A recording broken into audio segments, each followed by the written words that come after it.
The dedication of the plant is part of a long series of steps being taken by the government over the years to boost the production and usage of biofuels in the country.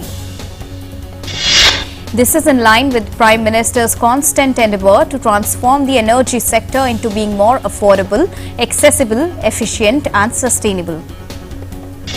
The 2G ethanol plant has been built at an estimated cost of over 900 crore rupees by Indian Oil Corporation Limited and is located close to the Panipat refinery. Based on state-of-the-art indigenous technology, the project will turn a new chapter in India's waste-to-wealth endeavours by utilising about 2 lakh tons of rice straw annually to generate around 3 crore litres of ethanol annually. Creating an end use for the agri-crop residue would empower farmers and provide an additional income generation opportunity for them. The project will provide direct employment to people involved in the plant operation, and indirect employment will be generated in the supply chain for rice straw cutting, handling and storage. Through reduction in burning of rice straw, the project will contribute to a reduction of greenhouse gases equivalent to about 3 lakh tons of carbon dioxide equivalent emissions per annum. The Prime Minister said that the 2G ethanol plant at Panipat will help in promoting the production and use of biofuels in the country. He said that due to this plant, it will also help in reducing pollution in Delhi, NCR and Haryana. Prime Minister said that in a country that worships nature, biofuel is significant for protecting nature. Our farmers understand this better. Biofuel for us means green fuel that saves the environment. Bharatiya Janata Party leaders in Patna raised slogans of Nitish Kumar Murdabad after he broke alliance with the party and formed a Mahagathbandhan for a new government. BJP MP R.S. Prasad said that Nitish Kumar has been a non-Congress leader. His politics is around non-Congressism, but questioned if that is finished. He said that it is a compromise with corruption and non-Congressism, adding that Nitish Kumar sided with corruption and Congressism. People will give a reply in Lok Sabha and Assembly polls. BJP leader Sushil Modi, while reacting strongly to the JDU and the RJD alliance, said that the RJD and Congress have not given the respect that BJP has given to Nitish Kumar. He also said that the BJP has never betrayed any of its allies till now. Union Minister and senior BJP leader Giriraj Singh has put allegations on Nitish Kumar of betrayal. He said that Nitish cannot become Chief Minister on his own and is dreaming of becoming a Prime Minister. BJP leader Shah Nawaz Hussain has lamented over JDU allying with dynastic RJD. An IED weighing approx 25 to 30 kilograms that was recovered near Tahap crossing on Circular Road in Pulwama by police and security forces today was subsequently defused by security forces. The ASSAM and MIZORAM governments signed a joint statement on Tuesday after a ministerial-level discussion on Aizawl and Mizoram to take forward the process of resolution of the boundary dispute between the two states. According to the statement, both states have agreed to promote and maintain peace to prevent any untoward incident along the borders. Also, the Deputy Commissioners of the bordering districts of both the states shall meet at least once in 2 months. Next meeting is scheduled for October. In business at the BSE, SENSEX ended 35.78 points lower at 58,817.29. At NSE, Nifty was marginally up by 9.65 points to close at 17,534.75. The Indian rupee today ended at 79.51 against the US dollar. Gold and silver prices today fell on profit-taking after the recent tally. On the MCX, gold futures were down 0.4% to 52,287 per 10 gram after rising to the 3-month high in the previous session when it had jumped above 52,600 rupees. Silver futures fell 0.5% to 58,507 per kilogram. Oil prices edged lower on Wednesday after industry data showed US crude inventories unexpectedly rose last week. Brent crude futures fell 6 cents to $96.25 a barrel. The US West Texas Intermediate crude futures declined to 16 cents to $90.34 a barrel. At the US stocks, the Nasdaq closed down on Tuesday after a dismal forecast from Micron Technology pulled chip makers and tech stocks lower as investors await US inflation data that could lead the Federal Reserve to further tighten its efforts to curb inflation. So the S&P 500 lost 0.42%, while the Nasdaq Composite lost 1.19%, while the Dow Jones Industrial Average fell 0.18%. Meanwhile, high inflation numbers following last week's blowout jobs report would likely stop the Fed from easing interest rate hikes anytime soon and halt the market's rally off mid-June lows.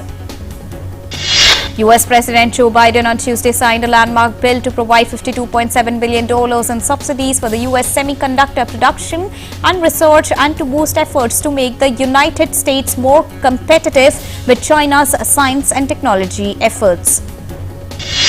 The foreign ministers of Thailand and Malaysia met in Bangkok today to discuss and agree on a new bilateral trade target of $30 billion by 2025. Don Pramodwini and his Malaysian counterpart Saifuddin Abdullah held talks on joint border issues and bilateral cooperation in various areas. India's COVID-19 vaccination coverage has exceeded 207.03 crore as per provisional reports till 7 a.m. today. So far, more than 3 crore 96 lakh adolescents have been administered with the first dose of COVID-19 vaccination. India's active caseload currently stands at 1,28,261. Active cases now constitute 0.29% of the country's total positive cases. Consequently, India's recovery rate now stands at 98.52%. 19,539 patients have recovered in the last 24 hours. Cumulative tally of recovered patients since the beginning of the pandemic is now at 4,35,35,610. 16,047 new cases were reported in the last 24 hours of COVID-19. The last 24 hours saw a total of 3,25,081 COVID-19 tests being conducted. India has so far conducted over 87 crore 88 lakh cumulative tests of COVID-19. Weekly positivity rate in the country currently stands at 4.9%. Daily positivity rate is reported to be at 4.94%. So far, COVID-19 has infected more than 59 crore 15 lakh people across the world. Globally, the number of recoveries from the disease now stands above 56 crore 34 lakh.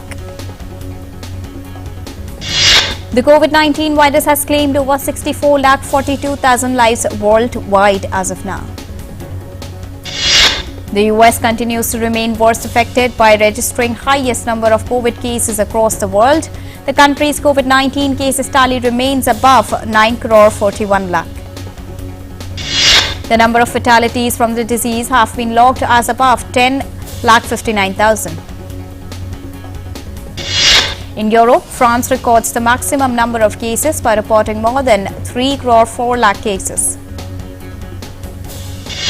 Germany and the UK stand second and third in the list. Germany has reported over 3 crore 13 lakh cases and the UK has recorded over 2 crore 33 lakh cases of COVID-19 as of now. Italy has reported above 2 crore 13 lakh cases of the virus.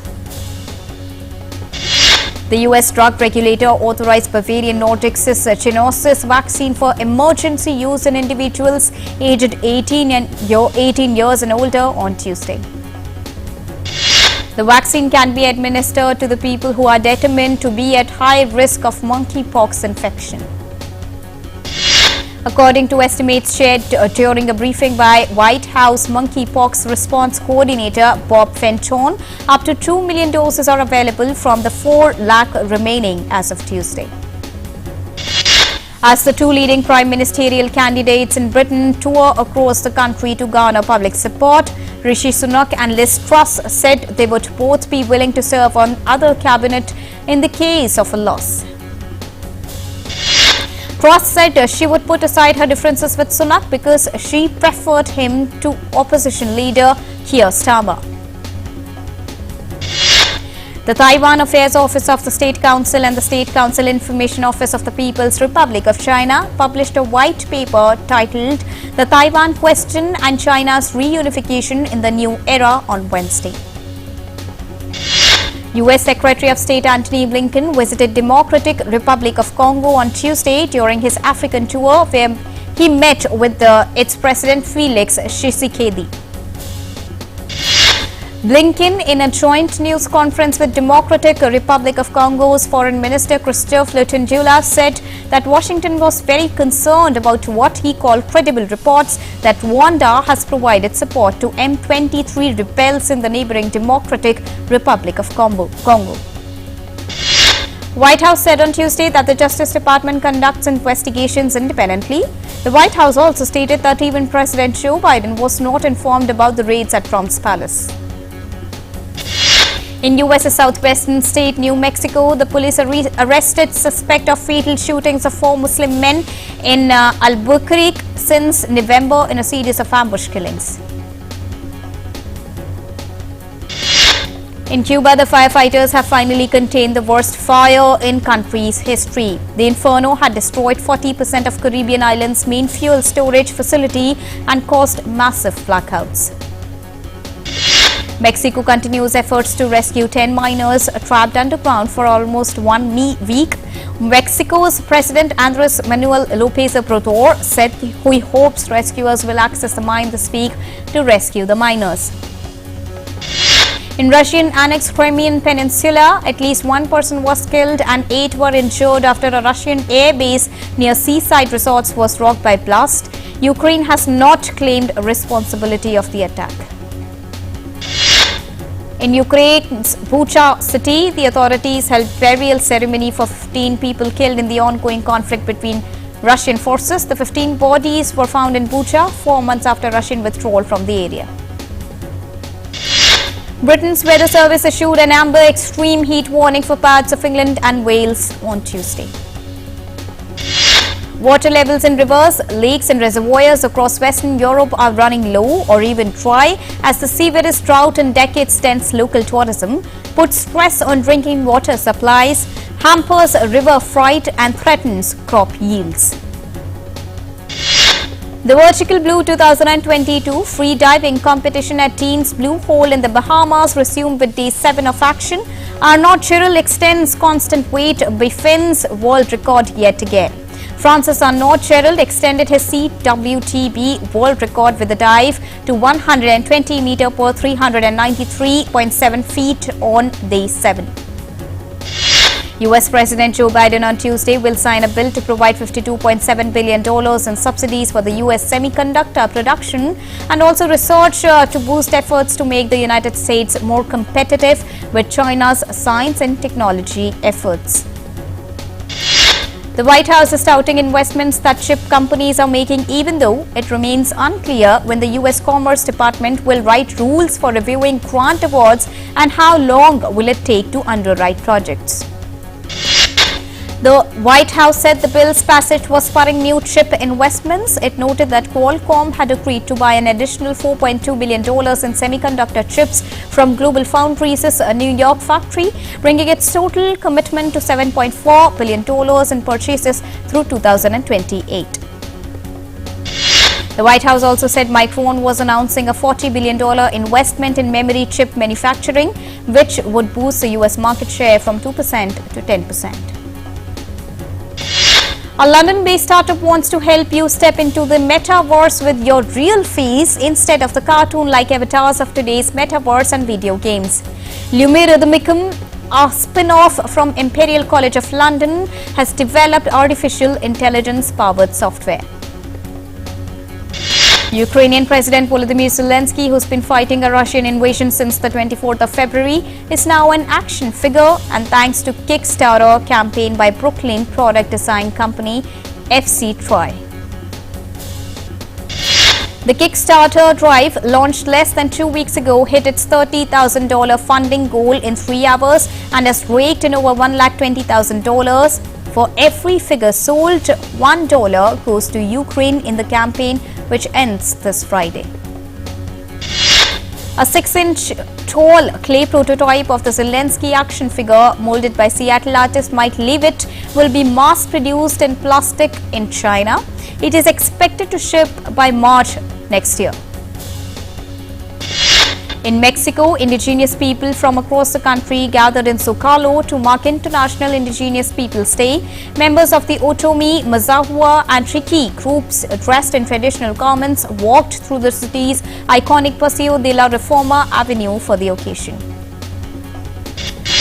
During the event yesterday, people also did traditional dances and played music. The International Day of the World's Indigenous People was created to raise awareness of the needs and challenges that exist in indigenous groups.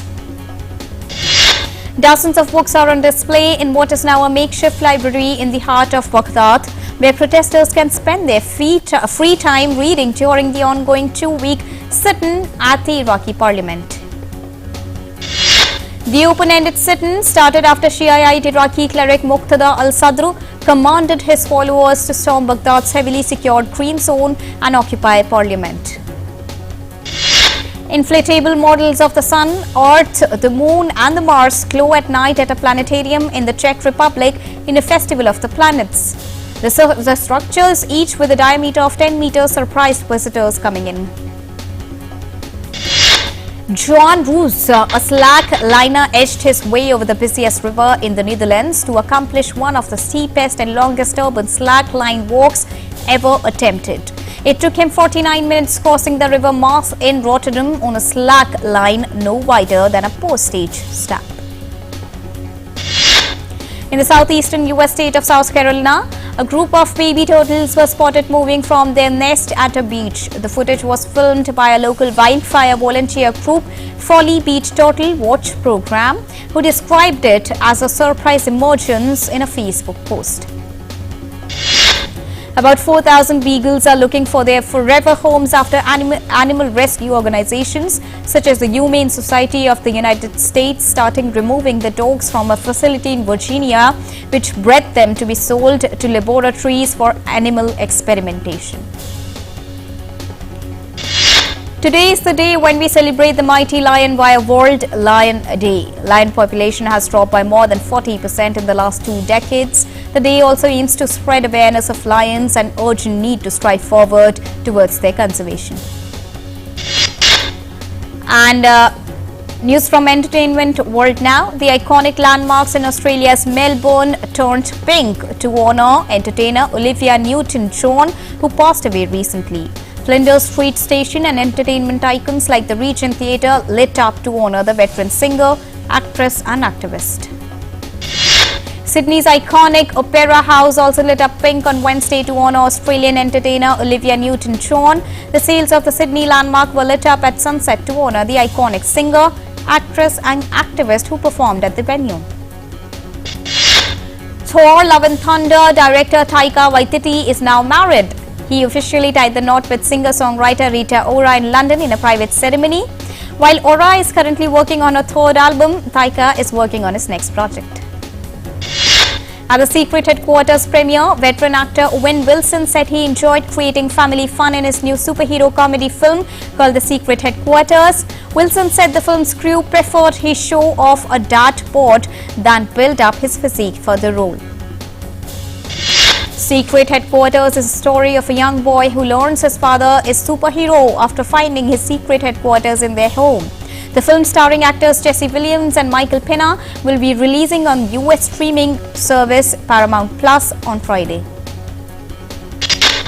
Motown legend Lamont Dozier, the prolific singer-songwriter who composed and produced hits such as Stop, In the Name of Love, Baby Love and Two Hearts, passed away at the age of 81 yesterday. And a sad news from the world of fashion now. Japanese designer Issey Miyake, famed for his pleated style of clothing that never wrinkles and who produced the signature black turtleneck of Friend and Apple Inc. AAPL, founder Steve Jobs has passed away. Actor Ezra Miller has been charged with felony burglary in the US state of Vermont, as per local media reported, citing a report from the Vermont State Police. In sports, widely considered the greatest of all times among women tennis stars, American champ Serena Williams said on Tuesday that she is evolving away from tennis and planned to retire from the sport that she dominated with 23 Grand Slam titles following the US Open, which begins later this month. In the latest ICC T20I rankings, Pakistan captain Babar Azam retained the #1 spot in the batting charts. On the other hand, Surya Kumar Yadav, who's consolidated his spot as #2 in the T20I charts for batters, lost as many as 11 rating points despite having had a fine run in the recently concluded 5-match series in the West Indies and Florida. New Zealand Cricket has agreed to release Trent Boult from his central contract. The decision comes after Trent Boult requested the board to release him so that he can spend more time with his family. The International Cricket Council expressed sadness on the sudden demise of former international umpire Rudy Koetsen. Rudy was 73 years old and succumbed to injuries in a car crash. Real Madrid to lock horn with Eintracht Frankfurt as they face Europa League champions at the Helsinki Olympic Stadium in Finland on Wednesday in UEFA Super Cup. Followed by the match in front, Frankfurt head coach Olivier Glasner emphasized his team's capability to pose a threat to Real Madrid at UEFA press conference. Chelsea's Germany striker Timo Werner has signed a 4-year contract to return to Bundesliga side RB Leipzig, the two clubs announced on Tuesday.